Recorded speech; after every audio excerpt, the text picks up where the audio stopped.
All right, for the record, Jerry Allen is interviewing Deena Metzger on February 13th, 2010 in Cherrygocky Studio, Los Angeles, California.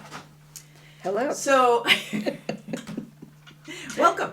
Thank you. There were many things going on at the time. I was at CalArts because I had been fired from teaching at a community college in a major academic freedom case. And so CalArts at that time was very excited about having interesting people. We were all at CalArts and we were in a wave of feminist and women's consciousness, though I didn't know that they were in it quite, and I don't think they knew that I was in it. I met Sheila because my mother and her mother were old friends. And we were both teaching at CalArts, and my mother decided, was the way my mother was, that we should meet.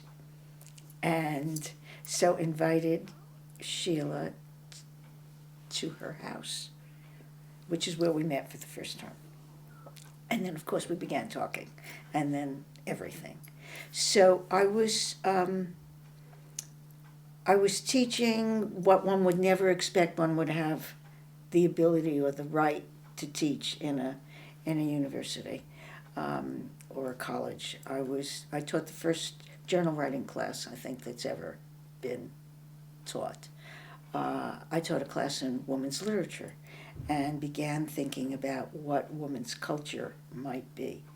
And the very core of what I was teaching was To the Lighthouse.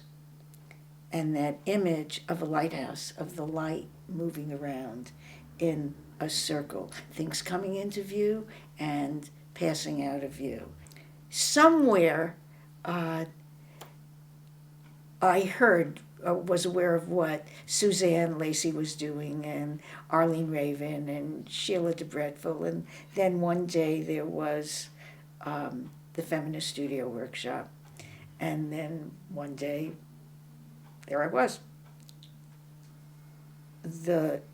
The women at the Women's Building, I would say what characterized them was that they knew what they were suffering as women, and that they were willing to not only speak about it, to look at it, to speak publicly about it. And they wanted their own creative lives, passionately. And of course the Women's Building was involved with social change through the arts. And so that you could both be an artist and push, whether it was your writing or your art, to the very edges that were possible, at the same time that we were working for social change. And I can trace in my own work how being at the Women's Building, being involved with feminism, thinking about all these issues all the time, and making sure that we were living them. We were not just speaking about social change, we were living from that consciousness among each other in our relationships. That at the same time that we were doing that, we could also go to the edge of one's creative work. And so whether it was literature or whether it was graphic design, the form was absolutely essential. When I started the Women's Writer Series,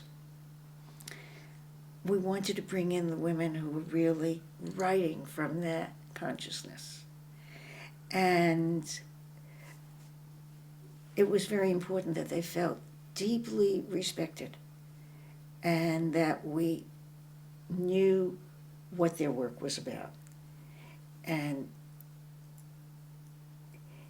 it was not about someone who was important in the public world so much as someone who was really important as a writer, and in terms of what she was trying to do. It felt like what the Women's Building did was make every effort to recognize the profound value, dignity, innovation, originality that these women were carrying, what they were offering. And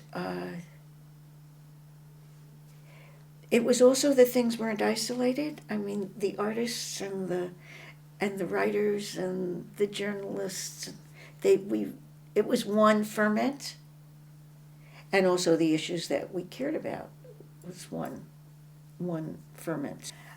I wrote a book called The Book of Hags, and it was about why so many women had cancer and why so young. And it was about actually coming to it was before I knew I had breast cancer. It was sort of the preamble to knowing this. So that by the time I had cancer, I knew how to deal with it in some major ways, and I knew what it meant politically and spiritually. So I felt a great deal of support for my own work. I felt that I could go to the end of the universe if I needed to, because it mattered. It would matter to women and to a group of people and to the intimate circle that we were in.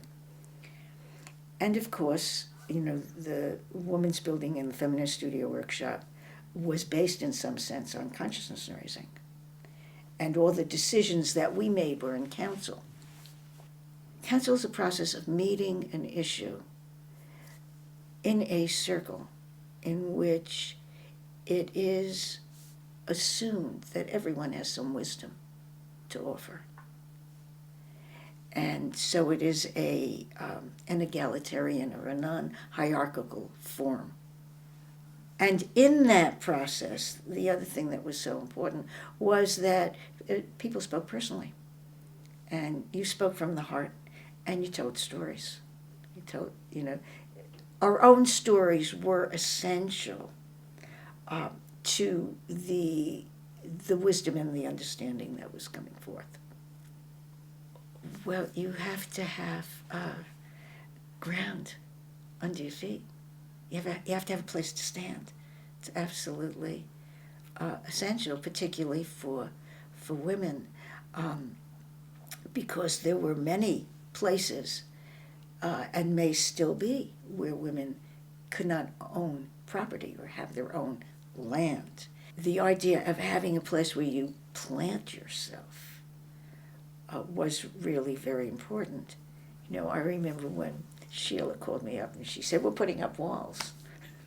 Come on, Sheila, you must be kidding. Oh no, really? And I found myself, whatever, plastering and taping.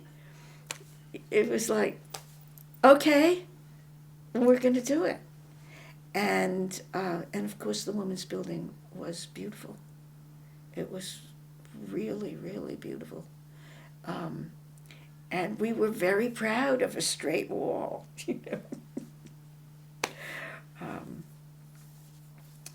So if you could make this place that would be